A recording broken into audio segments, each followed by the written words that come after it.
The moment she whispered, "They want my money." She looks at me, not blankly, not the vacant, soulless gaze I've seen in her eyes for the past 3 years.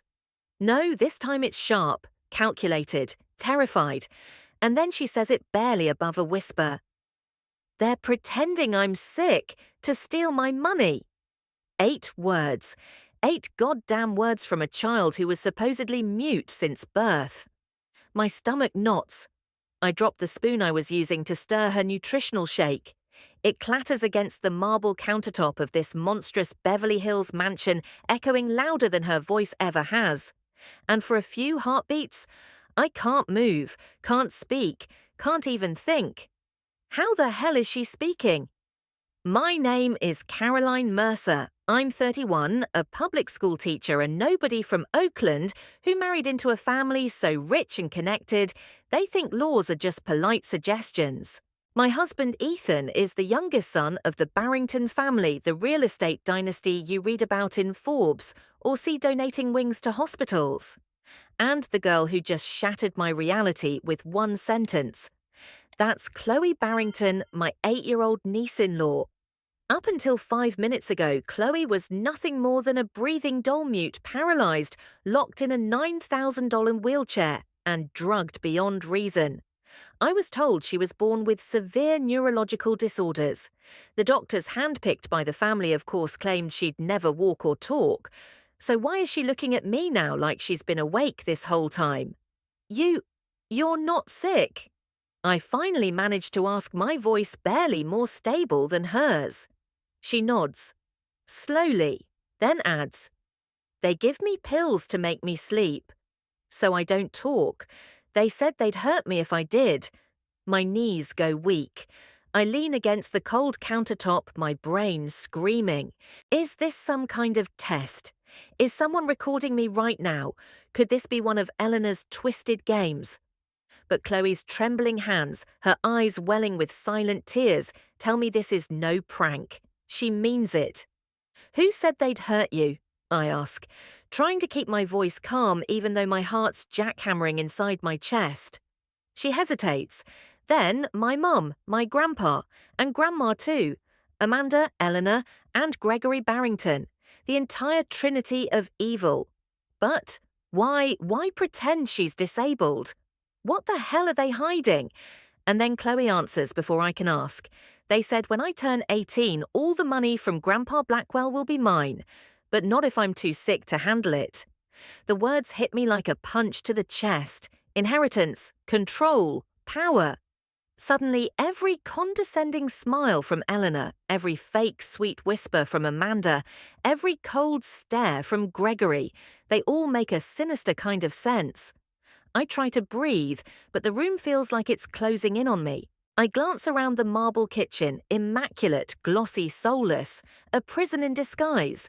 Outside, the Barrington family is sunbathing in Maui, posting fake smiles and margarita boomerangs on Instagram. Inside, their prisoner just broke the silence. And now what the hell am I supposed to do? Do I tell Ethan? My sweet conflict-avoidant husband who still believes his family can do no wrong? Or do I go straight to the police and risk being labelled delusional or worse, a kidnapper? And what if Chloe's been drugged so long that stopping the pills could actually harm her? I don't have the answers. Hell, I don't even know what pills she's on. Amanda just dumped a list of instructions in my lap like I was a goddamn nurse. Everything's labelled, of course it is. But what's real, what's fake, what's poison in disguise? "Can you walk?" I ask her barely above a whisper. Chloe's face tenses. She looks down at her legs encased in custom braces and soft silk pajamas. A little, but they get mad when I try. "Show me," I say. She tries. I rush to her side as she pushes herself out of the wheelchair slowly, shakily. Her knees tremble. She grabs my hand. She takes one step, then another. My breath catches. This child has been faking paralysis for years.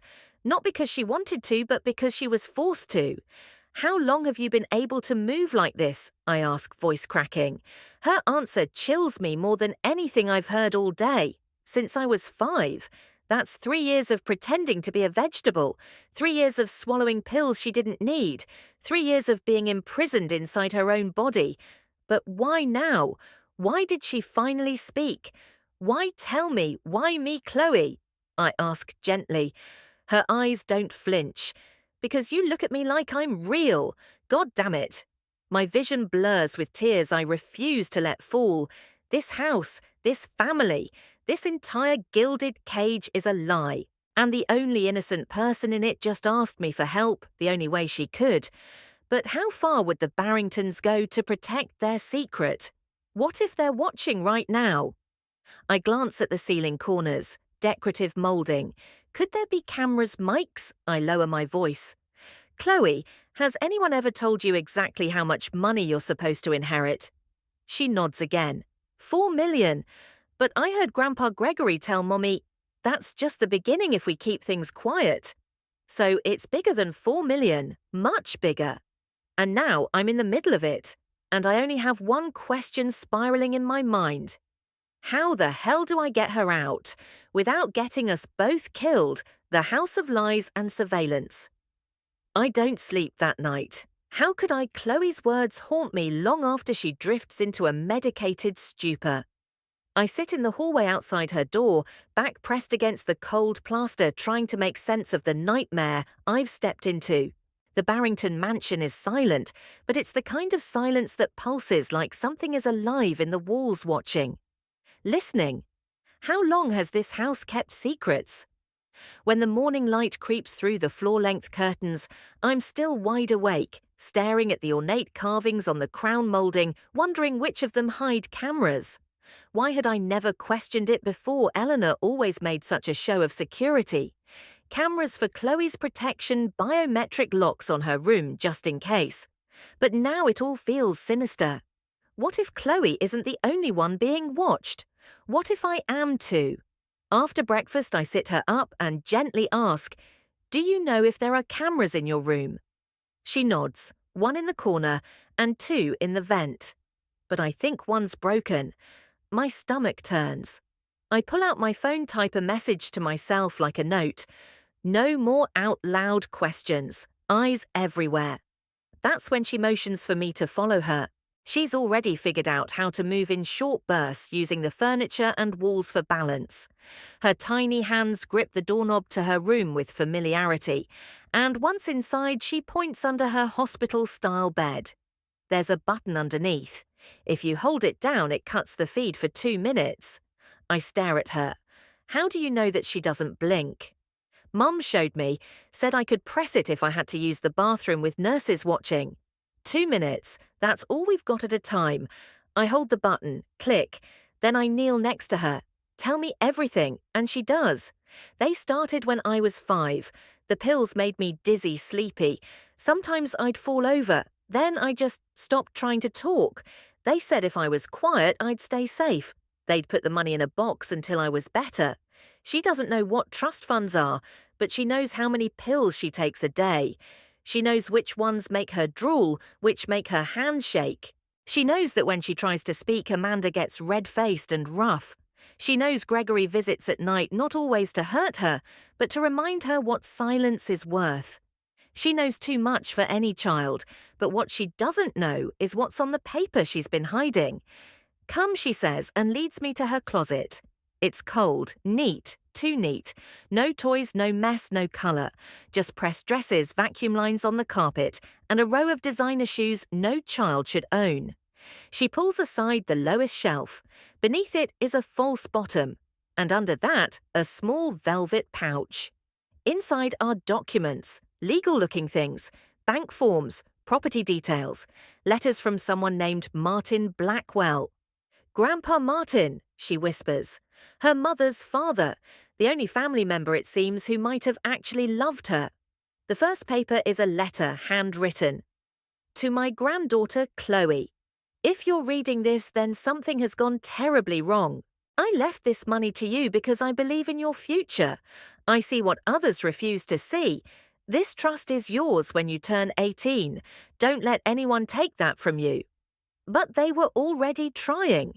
Underneath the letter is a schedule of amendments, a list of changes the Barringtons were lobbying to make.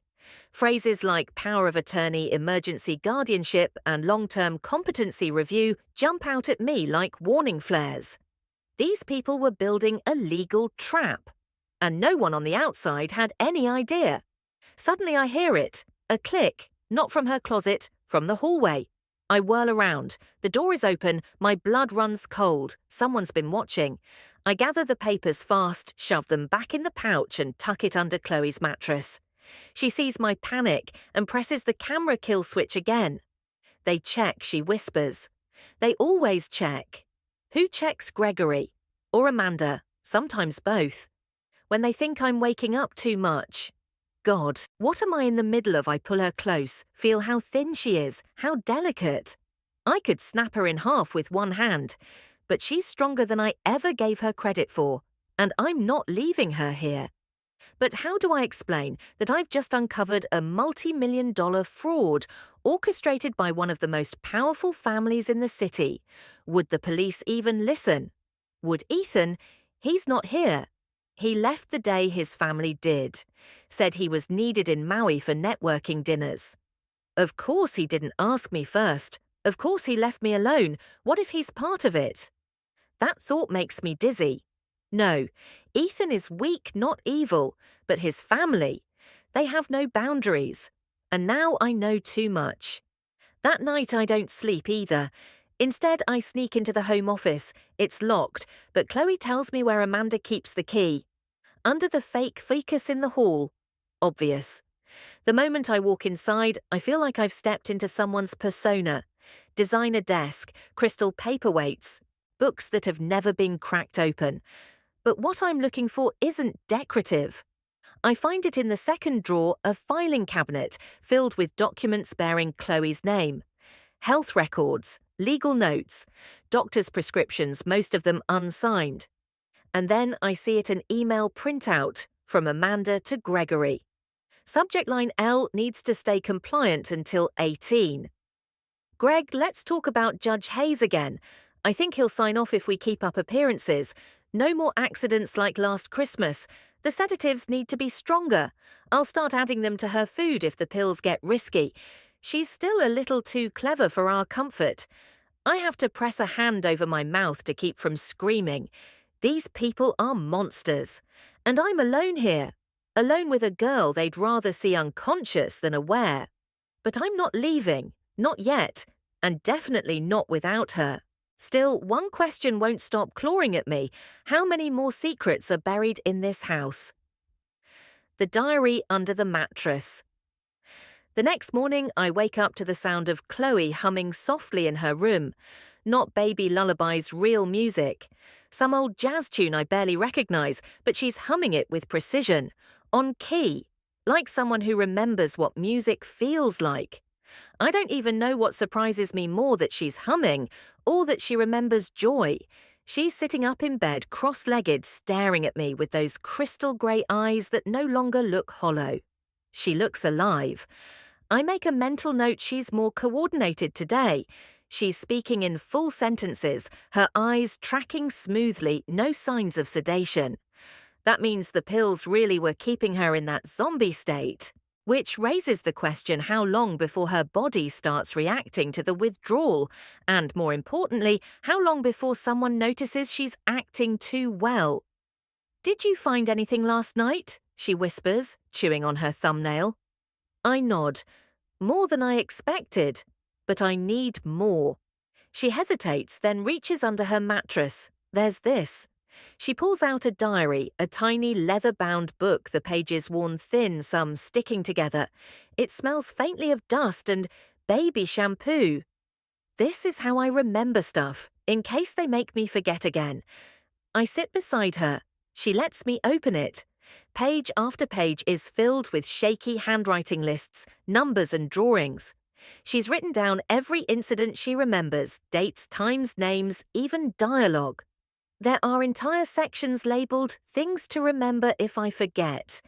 My eyes blur as I read one list, "Don't drink the yellow cup at night." Grandpa says smiling is dangerous, Mom likes to press my arm too hard. If I talk, they'll take the money. If I cry, they'll bring the lady in black. Who's the lady in black, I ask. She swallows. Her name's Rowena. She used to be a nurse. She gave me shots that made my hands go cold, and she still comes around. She nods. Sometimes, when they think I'm too noisy. Jesus Christ, this isn't just financial abuse, this is sustained medical torture. How did no one notice I whisper, flipping to a page that's mostly pictures Chloe's own drawings?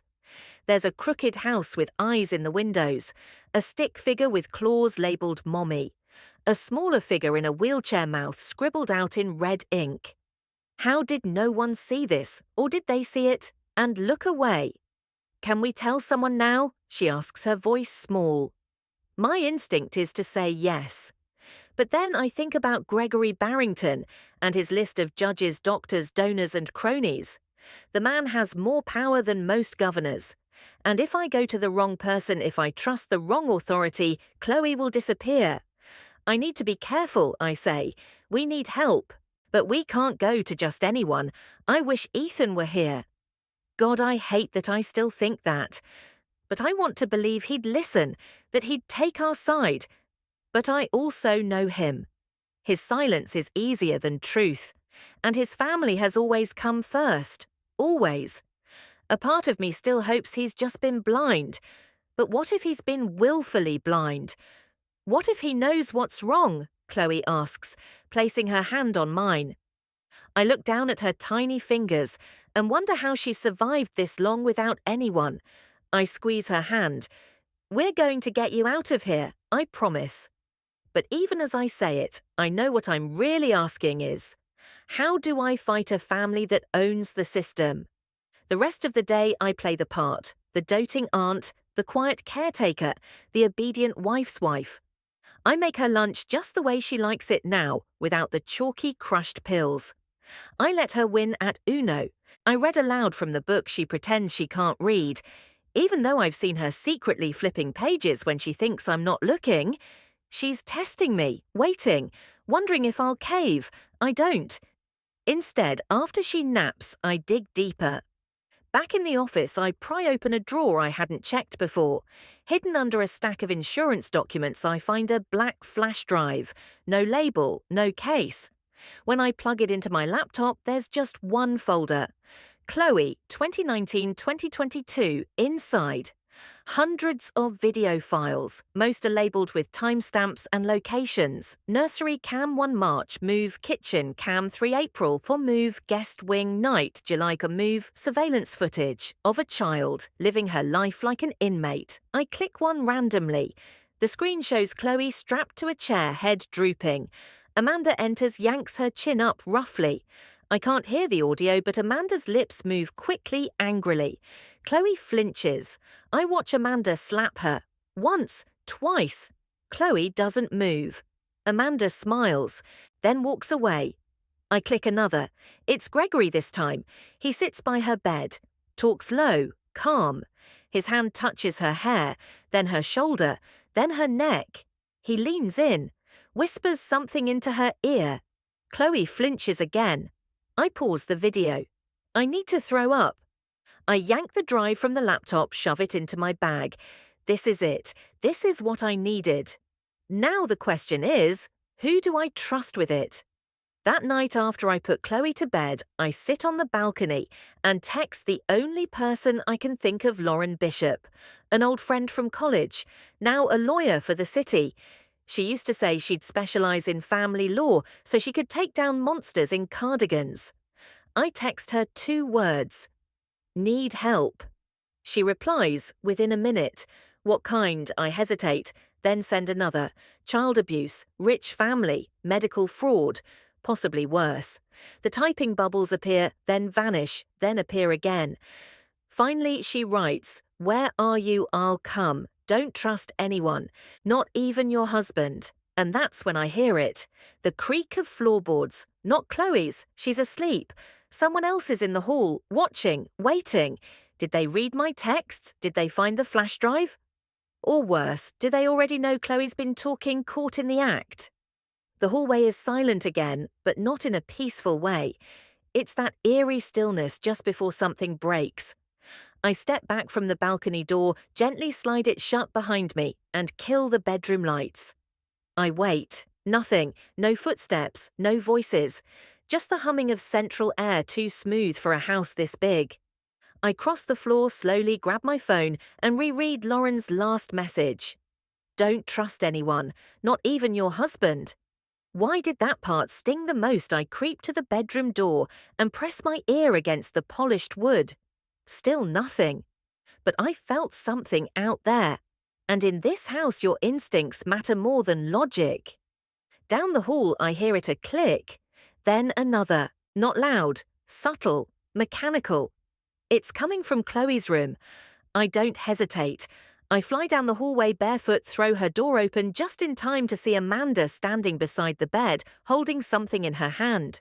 She spins around, eyes wide, lips curled into a tight smirk. "Oh, Caroline," she says. "Did I wake you?" I glance at Chloe. She's frozen, eyes wide. Too wide. My voice is ice.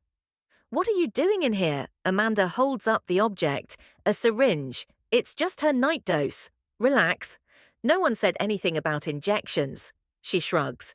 "You must have missed it. You've always been a little slow with medical routines." I take a step forward, heart racing. "Put it down." She narrows her eyes. "Excuse me, you heard me. Put it down. Chloe's not getting that tonight." Amanda laughs, but there's no humor in it.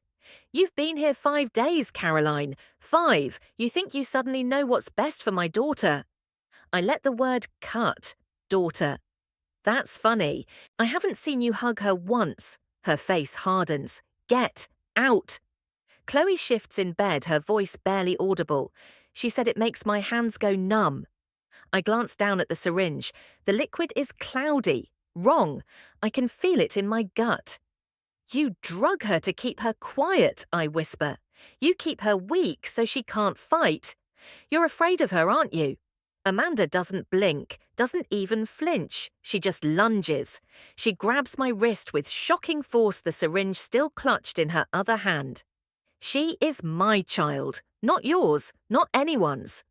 And you need to remember your place, but I've had enough." I twist free, shove her backward. She stumbles, hits the dresser, knocks over a lamp. Chloe screams. Amanda scrambles up, lips bleeding from where she bit herself during the fall. Her eyes are feral.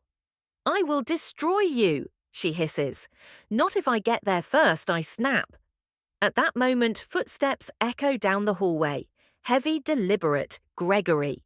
He appears in the doorway like a spectre, shirt unbuttoned at the collar, no tie, as if he'd just come from a late meeting that didn't involve paperwork. He scans the room. The syringe, Amanda's bleeding lip, my stance in front of Chloe. "What's going on here?" he asks calmly. Too calmly. I hold up my phone. "You want the short version: child endangerment, assault. Oh, and attempted poisoning." Gregory's face doesn't change, but his tone drops 2 octaves. "You have no idea what you're doing, Caroline. This is a family matter. And I'm family now," I shoot back. "So guess what? It's my matter too." Behind me, Chloe trembles. He steps forward. "Move," he growls. I'm not going anywhere. He reaches for me, tries to shove me aside. I brace, stand my ground. But Amanda's already moving again toward Chloe. She grabs her by the arm hard. "Take it! Take the goddamn shot!" Chloe wails, tries to pull back, and something inside me snaps. I shove Amanda harder than I should have.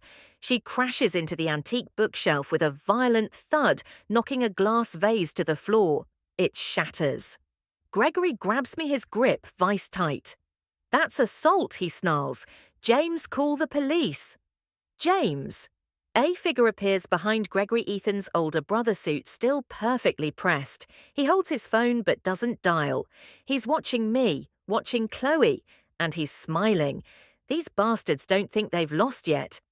So I say it. I have the emails, the surveillance footage, the trust documents. I have copies. That gets their attention. Gregory's jaw twitches. Amanda stops writhing on the floor. James lowers his phone. What are you talking about? Gregory finally asks. I tilt my head. Let's play a game. You pretend I'm bluffing, and I pretend I haven't already contacted a lawyer. Silence.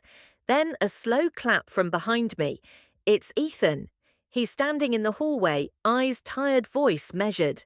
I got your message, Caroline. My heart leaps. Did you come alone? I ask. He nods. No, I brought someone. A woman steps around the corner, briefcase in hand. Tailored suit, no makeup, cold eyes. Lauren. Good evening, she says, eyes sweeping the room. Mr. Barrington, I believe you know who I am. Gregory's lips tighten. This is trespassing. Not if I was invited, Lauren says, holding up her phone. And given the nature of what I'm here to investigate, I'd advise you to choose your next words very carefully. Amanda groans from the floor. You have no proof. Lauren raises an eyebrow. You mean aside from the records, the tampered prescriptions, and this child's recorded testimony? Her eyes cut to Chloe, whose small face is pale but determined. Lauren steps forward. Chloe, do you want to leave with me tonight? The little girl nods, eyes brimming with tears. And for the first time, she speaks without fear. Yes, please. Gregory steps forward, trying to regain control.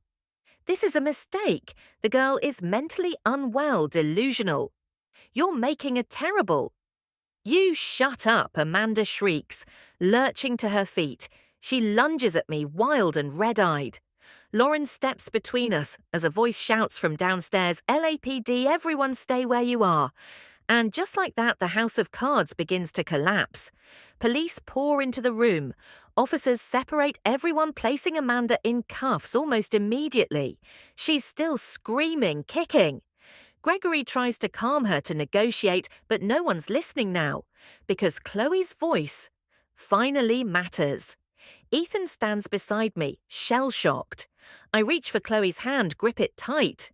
She whispers, They're going to take me away again, aren't they? I kneel down. No, baby, you're safe now. But inside I know the fight is just beginning, because people like the Barringtons don't go down without dragging someone with them. She tried to force the pill. In the interrogation begins the moment they cuff Amanda.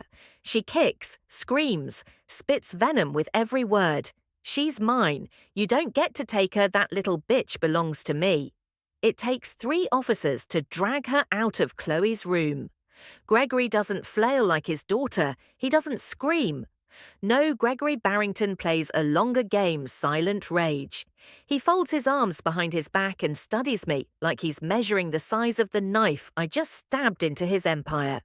Caroline, he says evenly, you have no idea the kind of war you just started. I step forward, matching his calm. You're right, I didn't.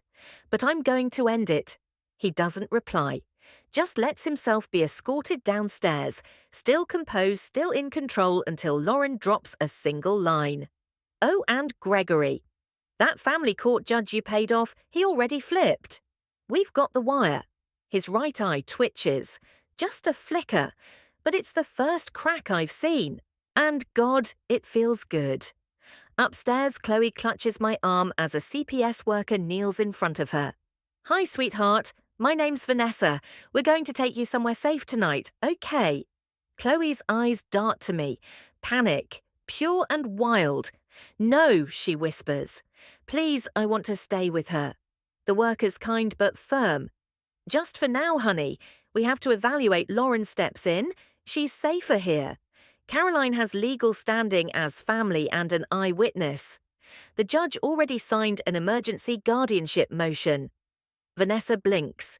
She did faxed it 20 minutes ago. That's the moment Chloe finally breathes. But we're not safe yet. The mansion is a battlefield. Officers walk through the halls, murmuring into radios. Evidence bags fill with pill bottles, syringes, notebooks, USB drives, and the black diary that Chloe held like a Bible. As we're being debriefed, one of the officers says quietly, Mom, there's something you should see downstairs. I follow him. The moment I reach the bottom of the staircase, I freeze. Ethan. He's standing beside a shattered liquor cabinet suit jacket, off hands shaking. He doesn't look at me at first, just stares at the carpet. "Why didn't you tell me?" he finally says. I don't answer right away, because I don't know what to believe about the man in front of me anymore. "Did you know?" I ask. His silence is the answer. "Ethan." My voice hardens. "Did you know what they were doing to her?" His jaw tightens. I knew she wasn't as sick as they said, but I didn't know about the injections, or the cameras, or the trust fund stuff, I swear. "So you just looked the other way. She's not my daughter. That cuts deeper than it should. She's a human being," I snap. "A child. And you knew something was wrong and you said nothing." He finally looks at me. "What do you want me to say? That I'm a coward? That I chose comfort over truth because I did? And now I have to live with it." I almost say more, but Chloe's voice calls out from upstairs and I can't afford to stay angry, not right now. Later maybe. Now I have a child to protect. Back in the guest room, Chloe is sitting on the bed with a blanket around her shoulders. Vanessa hands me a stack of forms, eyes still wary. "You're not safe here. We'll assign a police detail, but you should leave the house tonight." I nod. "I have a place, my cousin's in Long Beach, private gate, big dogs. She won't ask questions." Lauren gives me a look. The good kind, the kind that says "nice move." As I pack Chloe's things, what few she actually owns, she grabs my hand. "Caroline." "Yeah, baby." She lowers her voice. "There's still something you haven't seen." I pause. What she pulls open the drawer of her wheelchair's side compartment. I didn't even know it had one. Inside is a folded piece of paper. It's a copy of a second trust. Not the one from Martin Blackwell. This one's from his sister Marjorie. A backup plan. If the primary trust was ever legally contested, this secondary trust would activate, doubling the assets under a different clause. But only if Chloe was proven competent and safe by the age of 10. She's almost 9. 2 weeks from her birthday. My mouth goes dry. They were going to institutionalize her before she turned 10, I whisper. Lauren's behind me now, reading over my shoulder. They had to keep her sick for 1 more year, she says. Then they'd get both trusts, and if she got better before then, they'd lose everything, and that's when it hits me. They weren't just drugging her. They were preparing for a full legal transition, complete guardianship, permanent control. They wanted her declared legally incompetent by next summer. And I just destroyed that timeline. Vanessa clears her throat. "We need to move." "Your cousin's address," I give it. Then I lift Chloe into my arms. She holds on tight, more tightly than I expected. As we walk out of the mansion, a question still echoes in my head. If they were willing to do this for money, what else are they capable of? As we load into the car, I glance over my shoulder. Eleanor is standing at the edge of the driveway, flanked by 2 officers. Her face is unreadable until she meets my eyes. Then she smiles. Not wide, not cruel, just knowing. It sends a chill down my spine, because Eleanor doesn't believe this is over. And maybe she's right. The lawyer, the police, and the showdown. 3 hours later, we're locked in a gated house on the edge of Long Beach, my cousin Trina's place. She's out of town on a yoga retreat in Sedona, but she left me the keys, her fridge full of kale juice, and her pit bull mix named Loki, who's already attached himself to Chloe like a furry bodyguard. It's safe here. Or it should be. I tuck Chloe into the guest bedroom. No surveillance, no buzzing machines, no medical restraints. She whispers, "Can I sleep with the door open?" I nod. All the doors stay open now. She closes her eyes for a moment, and for the first time she looks like a child. But I don't sleep. Lauren doesn't sleep either. We sit in Trina's kitchen, poring over documents, building our case. "We need more than this," Lauren says, flipping through the folder. "The video footage is strong. The trust documents are gold. But if we want to take down the whole family, not just Amanda, we'll need a public record." "You mean a court date?" She shakes her head. "I mean a press conference, leverage. If this goes to a private courtroom, the Barringtons will bury it with their legal team. We need sunlight." My stomach turns. Won't that put Chloe in more danger? She's already in danger. But this might keep her visible, and that's when Ethan calls. Lauren and I exchange glances. I let it ring twice before I pick up. "Where are you?" he asks immediately. "You don't get to ask that." "Please, Caroline. I'm not trying to just listen. They're mobilizing. My father's calling in favors, lawyers, judges. You need to get ahead of this." I feel bile in my throat. "You mean ahead of the child abuse charges? I mean, you need to go bigger. Call the media. Hit them where it hurts." That's when I know he's serious, because Ethan has never in his life spoken out against his father. But now he sounds afraid. "Are you in?" I ask him quietly. "I'm done being their puppet," he says. "I already told the police what I knew. I want to testify. I want to believe him.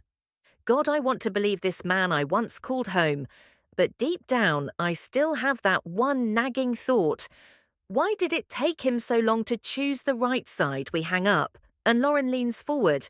"We go to the press tomorrow. I'll handle the logistics. You focus on keeping Chloe calm." The next day, it begins. A local news anchor agrees to an exclusive. We don't name Chloe, but the story runs prominent LA. Family accused of drugging child for financial gain. And that's when all hell breaks loose. Phone calls, emails, threats. A shadow black Mercedes appears outside Trina's driveway for 2 hours, then disappears. And the next morning, I find Chloe's stuffed rabbit, her only comfort toy, with its head ripped off in the mailbox. Lauren calls the cops again. A cruiser parks across the street, but I'm done playing defense. I want war. We file for a full guardianship petition and a restraining order against the Barringtons. Court date is expedited. Chloe's testimony is scheduled for closed chambers with CPS and psychologists present. The hearing room is small, clinical. Chloe sits in a padded chair, feet swinging. The judge, a no-nonsense woman named Ramirez, reads over the documents silently, then looks at Chloe. "Sweetheart, can you tell me why you're here?" Chloe glances at me, then at Lauren, then nods. "Because my family hurt me, and Caroline helped me. Simple, undeniable." The judge listens. And when Chloe begins to describe the pills, the injections, the silence, the diary, the drawings, Ramirez's face never changes. But her eyes soften. After an hour, she calls for recess. Lauren leans over to me. We're winning, but right as she says that, someone enters the room. Eleanor, immaculate as always. Navy silk suit, pearls, not a hair out of place. She walks up to the judge with her attorney and whispers something. Ramirez listens, then frowns. "What is she saying?" I hiss. Lauren's face darkens. "They're pulling a medical incompetency challenge, trying to stall the hearing with a psych eval." "No," I breathe. "They can't, they can." But I was ready for this. Lauren stands, pulls a document from her bag, and approaches the bench. I submit Chloe's therapist's evaluation, signed, notarized, and backed by 2 separate child development specialists. She is competent, she is aware, and she is brave. The judge reads it, nods, overruled. Eleanor's face remains unreadable, but I see her blink a little more rapidly, and that's when I know she's losing. After the hearing, as we exit the courtroom, reporters are waiting. I step in front of Chloe. "Did the Barringtons abuse a child?" one shouts. "Was it about the money?" another asks. I don't answer, but Chloe lifts her hand and waves, not a fake smile, not a robotic twitch. A real wave, a girl stepping out of a nightmare. That night back at Trina's, I hold her while she falls asleep. "You're safe now," I whisper. She opens one eye. "Not forever." "What do you mean?" She lifts a hand and draws an invisible square on the bedsheet. "A window." "Yeah, there's always another person watching from the other side." My throat tightens. And I wonder, what if she's right? From prison cells to playground swings. 3 months later, I sit on a bench in a sunlit park watching Chloe chase Loki through the grass. Her laughter sharp and real, echoing off the trees, like a sound the world almost forgot she could make. She's not just surviving, she's living. She runs with other kids now. She picks out her own clothes. Her legs are stronger, her speech more confident. Her favourite word lately is freedom. Sometimes she sings it like it's a pop song. Lauren and I attend every hearing, every proceeding. Amanda's defence team crumbled almost immediately after her confession was ruled admissible. Turns out screaming she's my daughter, I'll drug her if I want in front of 4 officers, and 2 attorneys isn't a great legal strategy. Gregory, however, is a different beast. He denies everything, claims Amanda acted alone, claims he was duped by his own daughter. He hires a new PR firm and leaks statements about his continued philanthropic efforts, but it's too late. Lauren found the paper trail, bank wires, fabricated prescriptions, surveillance contracts, and Chloe's testimony unshakable. They try to discredit her. They try to label me as unstable, a vindictive in-law. But every attempt is met with more evidence, more voices, teachers who'd noticed, bruises, nurses who'd been fired suddenly, even Ethan, who finally stood in court and said I was complicit. I didn't stop them, but I will now. The court awards me full guardianship, permanently. The room is full when it happens. Chloe grips my hand, Judge Ramirez signs the order, and for a long moment I just breathe, no longer watching my back, no longer afraid. Afterwards, Chloe squeezes my hand. Does this mean I'm not a Barrington anymore? I smile. It means you get to decide who you are. She grins. Then I'm Chloe Mercer. I choke on my tears. Outside the courthouse, reporters ask again, what happens now? I finally speak. Now she lives. That's what happens. But the war left scars. Eleanor disappeared overseas the moment the second trust was uncovered. Rumour has it she's hiding in Dubai. James's law licence is under review, and Amanda's serving 12 years with no parole, her mental state listed as under evaluation. Gregory still on trial, but his empire is collapsing from the inside. Board members resigned. Donors withdrew. Every time he shows his face in public, someone shouts, "Child abuser." He stays quiet these days. Which is fine, because I'm not done with him. Not yet. A month after Chloe's guardianship is finalised, I request access to the secondary trust, Marjorie Blackwell's fund. The one they never wanted Chloe to touch. The one that doubles her inheritance and gives her full legal authority over her assets before age 10, so long as she's deemed competent. She is. She's evaluated by the state's best psychologists, and they call her resilient beyond measure. Her IQ ranks in the 97th percentile. Her emotional stability higher than any child they've seen who's been through similar trauma. The trust unlocks. The number is staggering. $12.4 million. Chloe blinks when Lauren tells her. That's a lot of zeros, she whispers. Lauren laughs. You'll be fine, kid. And that's when we decide to do the unthinkable. We sue Gregory Barrington, not just for custody fraud, not just for emotional abuse, but for financial exploitation of a minor conspiracy to defraud a trust and willful endangerment. The case makes national headlines. And when we win, because we do, the court seizes his personal assets to cover restitution. That includes the house in Beverly Hills. Chloe and I move in, not because we want it, but because we're reclaiming it. We turn Chloe's old sick room into a music room. She paints the walls herself, purple, with glitter. We knock out the hidden cameras. We dig up the garden and plant strawberries. We host birthday parties with balloons and cake that isn't measured by calories and control. One day, I find her sitting on the steps with Loki in her lap, staring out at the street. What are you thinking? I ask. She smiles. I'm thinking, if someone had told me a year ago that I'd live in this house not as a prisoner but as a real girl with real friends and no pills in my lunch, I'd think they were lying. And now she shrugs. Now I think I'm lucky. She's not wrong, but she's also wrong, because this wasn't luck. This was resistance. This was pain forged into steel. This was a little girl who dared to whisper, "They're pretending I'm sick," and a woman who finally decided to listen. People ask me now all the time, why didn't you walk away when things got ugly? And I always tell them the same thing. Because someone needed to stay, someone needed to fight, someone needed to hold that child's hand and say, I believe you. And someone needed to burn the whole damn castle down if it meant she could run free in the garden. So I did, and I'd do it again. Because Chloe isn't just my niece, she's my daughter now. She's my second chance at everything. And one day, maybe soon, when she's old enough to understand it all, I'll hand her the diary she kept under her mattress, the one with the red scribbled mouths and hidden fear. And I'll say you wrote your own rescue, and I was just lucky enough to help turn the page.